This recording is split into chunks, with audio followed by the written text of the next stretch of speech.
আমার বাসায় আমার অফিসে প্রচুর পরিমাণ বই থাকে এবং প্রচুর পরিমাণ বই আমার গাড়িতে থাকে। এখানে যে সমস্ত ওলামা কেরাম আছেন তাদের অনেক বই কিনতে কিনতে আমার ফতুর হওয়ার দশা, 10টা 20টা 30টা করে করে সবসময় কিনে রাখি আমি। যে আসে কোনো একজন মেহমান তাকে একটা বই দেওয়ার চেষ্টা করি।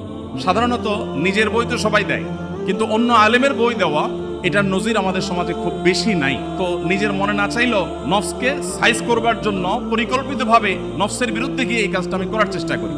আমাদের পেজে হয়তো ভিডিও আমরা দিতে পারি না, কারণ কপিরাইটের ব্যাপার থাকে। এই কপিরাইটের ব্যাপারের কারণে অন্যদের ভিডিও দেওয়াটা কঠিন হয়ে যায়। কিন্তু আমাদের দিন শেষে দাওয়াত দিতে হবে নিজের দিকে নয়, এমনকি নিজের প্রতিষ্ঠানের দিকেও নয়, দাওয়াত দিতে হবে আল্লাহর দিকে। সেটা কখনো নিজের কথা দ্বারা হতে পারে, কখনো অন্যের কথা দ্বারা হতে পারে, কখনো নিজের বই দ্বারা হতে পারে, কখনো অন্যের বই দ্বারা হতে পারে। আমরা নিজের কাজের যতটা প্রচার প্রসার করি, খুব বেশি অন্যের কাজের প্রচার প্রসার আমাদেরকে করতে দেখা যায় না। এটা ইখলাস না থাকার একটা আলামত। তবে সবসময় সে বিষয়টিকে নিশ্চিত করে না, কারণ অনেক সময় দেখা যায় সোশ্যাল মিডিয়াতে আরেকজনের ভিডিও প্রচার করলে নিজের পেজ ক্ষতিগ্রস্ত হয়। সে বিষয়গুলো বাদ দিলে আমরা নিজেরা অন্যদেরকে উদাহরণ হিসাবে উপস্থাপন করি কিনা, নাকি সবসময় শুধুমাত্র নিজের কারামতি জাহির করি, শুধুমাত্র নিজের গল্প যদি বলে বেড়াই, আমি হান করেছি, আমি তান করেছি, আমি এই করেছি, আমি সেই করেছি, তাহলে বুঝতে হবে যে ইখলাসের ভয়াবহ ঘাটতি আছে। আজকাল বিশেষ করে আমাদের তরুণ আলেম যারা আছেন, সেই সমস্ত তরুণ আলেমরা নিজেকে জাহির করবার এক প্রাণান্তকর চেষ্টা তাদের মধ্যে দেখা যায়। এমনকি যারা জেনারেল শিক্ষিত ভাই বোনরা আছেন, অনেকে দাওয়াতি কাজে ফিরে আসছেন, এই ময়দানে এসে তারাও দিন শেষে ফেমাস হওয়াটা যেন মূল টার্গেট এবং মূল লক্ষ্য, সেরকম একটা বিষয় দাঁড়িয়ে যাচ্ছে।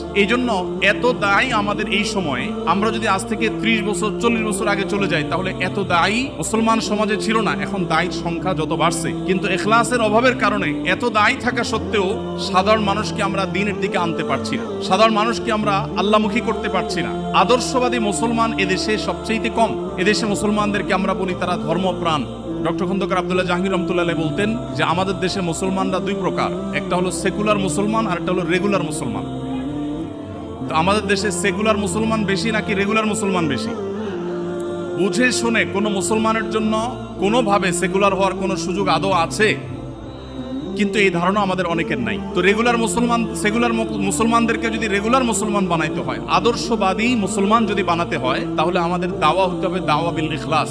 আল্লাহর পথে আহ্বান হবে শুধুমাত্র আল্লাহকে খুশি করবার জন্য। আর এটা প্রমাণ হবে তখন যখন আমি নিজের দিকে দাওয়াত না দিয়ে দাওয়াত দিব কোরআন এবং সুন্নাহর দিকে, দাওয়াত দিব আমি ইসলামের দিকে, দাওয়াত দিব নবী সাল্লাল্লাহু আলাইহি ওয়াসাল্লামের আদর্শের দিকে। এবং দাওয়াত আমি শুধু আমাকে দিয়েই দিব না, অন্য উলামা ইকরামের বক্তব্য, তাদের লেখনী, তাদের বই পুস্তক, সেগুলো দিয়ে। আমি আলহামদুলিল্লাহ নিজেকে এই জায়গায় সংশোধিত করবার জন্য, আমার নিজের আত্মশুদ্ধির জন্য পরিকল্পনা করে আমি কিছু কাজ করার চেষ্টা করি, আপনাদের সঙ্গে শেয়ার করার উদ্দেশ্য যাতে আপনারাও এরকম কোনো আইডিয়া বা আরো বেটার কোনো আইডিয়া আপনারা বের করতে পারেন। আমি চেষ্টা করি আমার বাসায় আমার অফিসে প্রচুর পরিমাণ বই থাকে।